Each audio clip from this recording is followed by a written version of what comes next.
नमस्कार। मैं एक बार पुनः गीता के इस ज्ञान यज्ञ में आपका स्वागत करती हूँ। पिछले सत्र में हमने भगवान के मुख से त्याग के 3 प्रकार तामसिक, राजसिक और सात्विक को समझा। हमने जाना कि सच्चा त्याग कर्म का पलायन नहीं बल्कि फल और आसक्ति को छोड़कर कर्तव्य निष्ठा से कर्म करना है।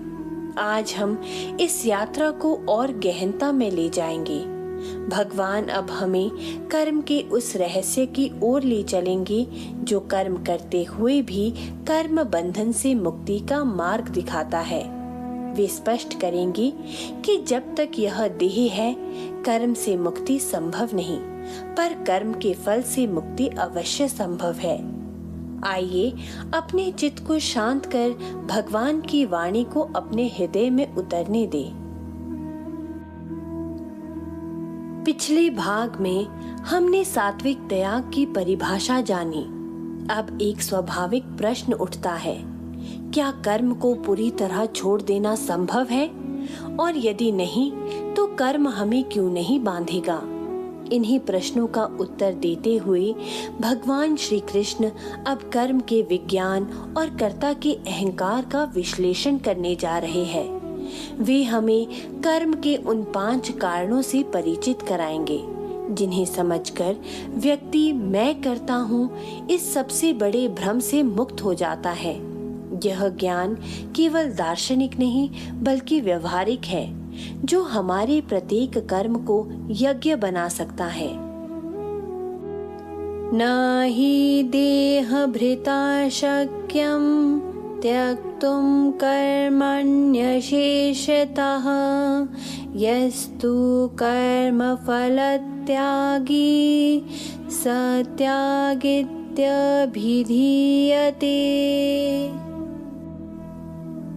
जो शरीर धारण करता है उसके लिए सब कर्मों को पूर्णतः छोड़ देना संभव नहीं है, परंतु जो व्यक्ति कर्मों के फलों का त्याग करता है वही वास्तव में त्यागी कहलाता है। यहाँ भगवान एक अत्यंत व्यवहारिक और अकाट्य सत्य कह रहे हैं। जब तक हम इस शरीर में हैं, सांस लेना भी एक कर्म है। देखना, सुनना, सोचना सब कर्म है। कर्म का पूर्णतः त्याग मृत्यु के बाद ही संभव है। अतः जो अज्ञानी कर्म छोड़कर बैठने का ढोंग करते हैं वे स्वयं को धोखा दे रहे हैं। भगवान पुनः स्पष्ट करते हैं, त्यागी वह नहीं जो कर्म छोड़ता है, त्यागी वह है जो कर्म फल छोड़ता है। कर्म करो, पूरी निष्ठा से करो, पर उसके परिणाम को ईश्वर का प्रसाद मानकर स्वीकार करो। यही जीवन में रहते हुए मुक्ति का एकमात्र उपाय है। अनिष्टमिष्टं मिश्रं च त्रिविधं कर्मणः फलं भवत्यत्यागिनां प्रीत्य न तु सन्न्यासिनां क्वचित्। कर्म करने वालों को मृत्यु के पश्चात 3 प्रकार के फल मिलते हैं, अनिष्ट, नरक आदि, इष्ट, स्वर्ग आदि और मिश्रित मानव जन्म। परंतु जिन्होंने सच्चे अर्थों में त्याग किया है उन्हें किसी भी प्रकार का फल नहीं बांधता। यह कर्म सिद्धांत का सार है। जो भी कर्म फल की इच्छा से किया जाएगा वह अपना परिणाम अवश्य देगा, अच्छा बुरा या मिला जुला। यही परिणाम हमें जन्म मृत्यु के चक्र में बांधे रखता है। परंतु जो सच्चा सन्यासी है, जो कर्म फल त्यागी है, उसका कर्म बीज की तरह होता है जिसे भून दिया गया हो। वह कर्म तो करता है पर उस कर्म से कोई नया संस्कार या बंधन उत्पन्न नहीं होता। उसका कर्म कमल के पत्ते पर पड़ी जल की बूंद की तरह होता है जो पत्ते पर रहते हुए भी उसे भिगोता नहीं। पंचैतानि महाबाहो कारणानि निबोध मे सांख्ये कृतान्ते प्रोक्तानि सिद्धये सर्वकर्मणाम्।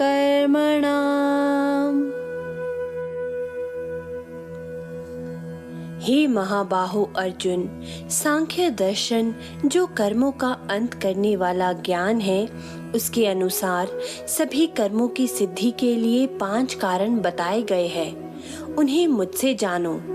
अब भगवान विषय को और गहराई में ले जा रहे हैं। यदि हमें कर्म बंधन से मुक्त होना है तो पहले यह समझना होगा कि कर्म होता कैसे है। हम अज्ञान वश मान लेते हैं मैंने यह कर्म किया।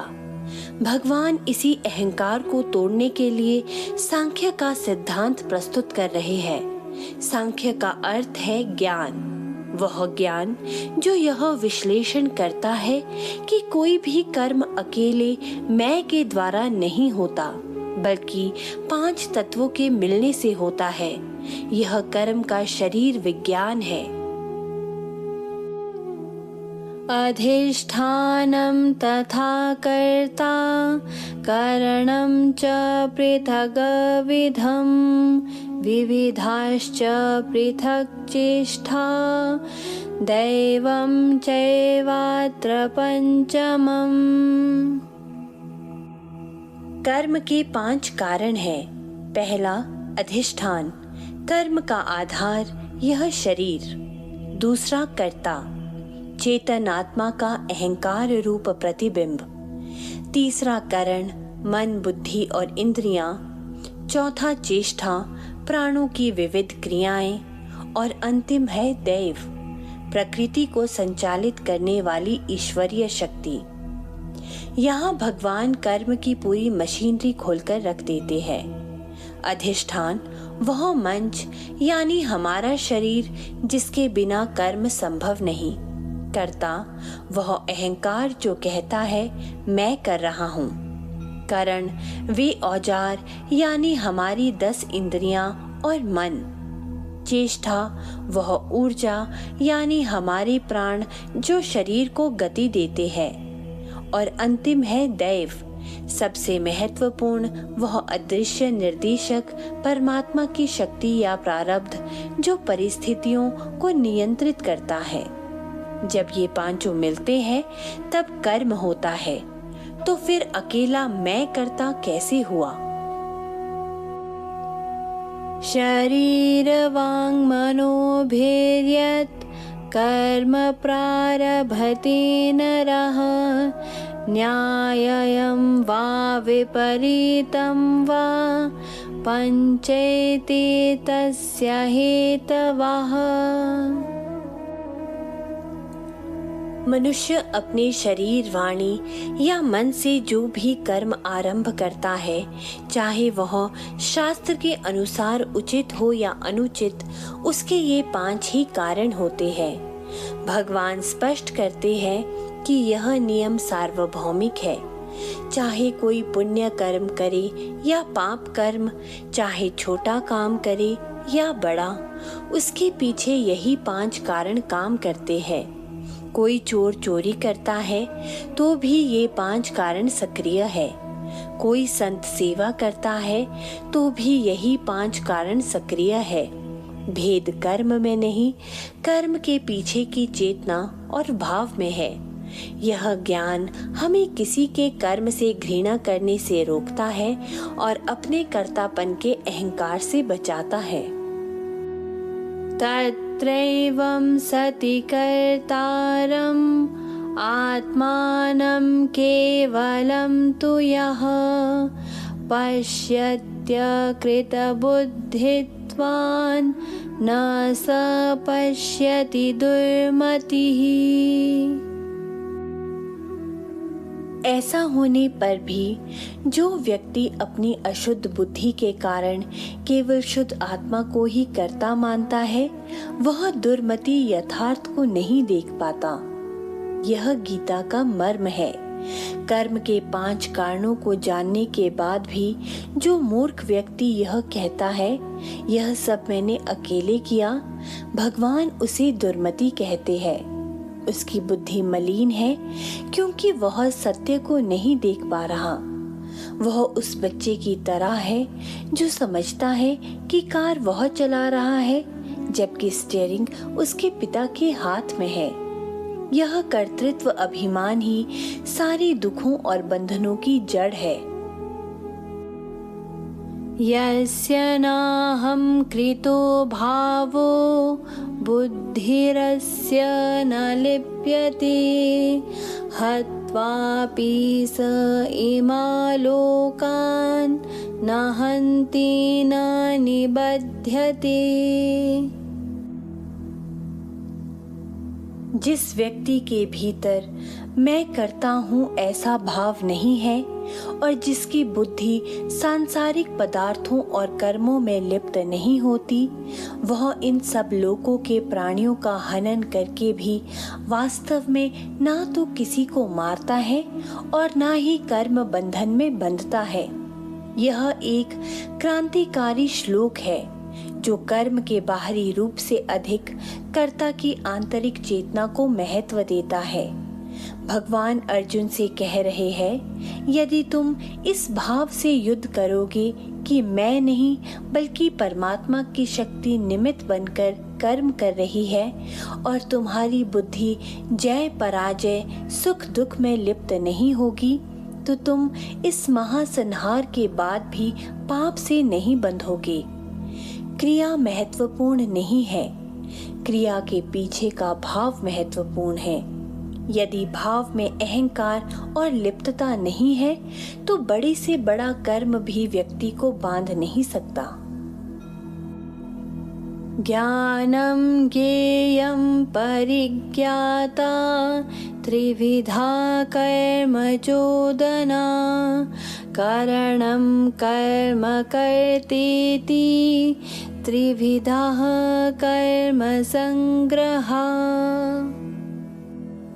ज्ञान, ज्ञेय यानी जानने योग्य वस्तु और ज्ञाता यानी जानने वाला, ये तीन कर्म की प्रेरणा है और करण यानी साधन, कर्म क्रिया और कर्ता ये तीन कर्म के अंग यानी संग्रह है।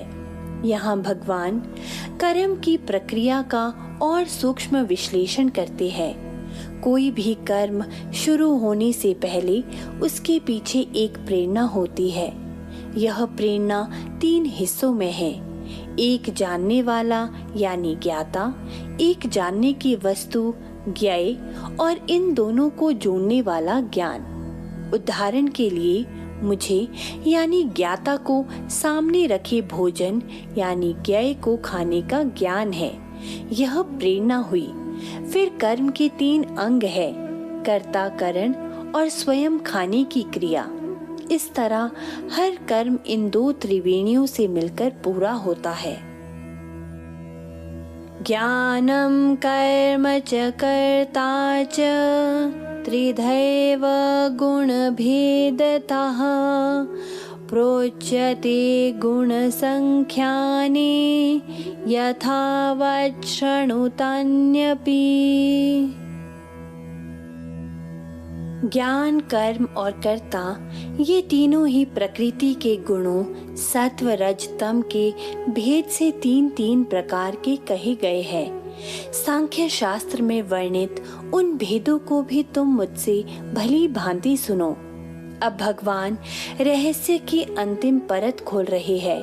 वे कहते हैं कि कर्म की प्रेरणा जैसे ज्ञान, ज्ञेय, ज्ञाता और कर्म के अंग जैसे कर्ता, कर्म, करण, ये सभी निर्गुण नहीं है। ये प्रकृति के तीन गुणों सत्व, रजस और तमस से प्रभावित होते हैं।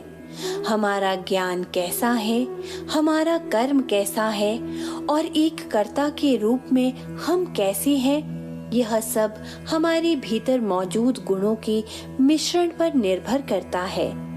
यहीं से आत्म विश्लेषण का मार्ग आरंभ होता है। सर्वभूतेषु येनेकं भावमव्ययमीक्षते अविभक्तं विभक्तेषु तजज्ञानं विधि सात्विकम्। जिस ज्ञान से व्यक्ति सभी प्राणियों में एक ही अविनाशी परमात्मा तत्व को देखता है और उस अनेकता में उस एकता को अनुभव करता है, उस ज्ञान को तुम सात्विक जानो। यहाँ ज्ञान के 3 प्रकारों में से श्रेष्ठतम सात्विक ज्ञान की परिभाषा दी गई है। यह ज्ञान क्या है? यह वह दृष्टि है जो बाहरी रूपों और नामों के पार जाकर हर जीव के भीतर स्पंदित हो रही एक ही चेतना, एक ही आत्मा को देखती है। चींटी से लेकर हाथी तक, संत से लेकर पापी तक, सब में एक ही अविनाशी तत्व को देखना ही सात्विक ज्ञान है। यह ज्ञान भेद नहीं, अभेद सिखाता है। यह जोड़ता है, तोड़ता नहीं। यही वह ज्ञान है जो प्रेम और करुणा को जन्म देता है और साधक को मोक्ष की ओर ले जाता है। आज के सत्र में भगवान ने हमें कर्म के गहनतम रहस्यों से परिचित कराया। हमने सीखा कि शरीर रहते कर्म का त्याग असंभव है, पर कर्म फल का त्याग ही सच्चा त्याग है। हमने कर्म के 5 कारणों को जाना और समझा कि मैं करता हूँ, यह भाव ही सबसे बड़ा अज्ञान है। अंत में भगवान ने हमें ज्ञान, कर्म और कर्ता का गुणों के आधार पर वर्गीकरण समझाया और सात्विक ज्ञान की अद्भुत परिभाषा दी, अनेकता में एकता को देखना। अगले सत्र में हम राजसिक और तामसिक ज्ञान को समझेंगे और फिर जानेंगे कि कर्म और कर्ता के भी 3 प्रकार कौन से हैं। तब तक आज के ज्ञान का चिंतन करें, अपने हर कर्म को देखें और पूछें, क्या मैं कर्तापन के अहंकार में जी रहा हूँ?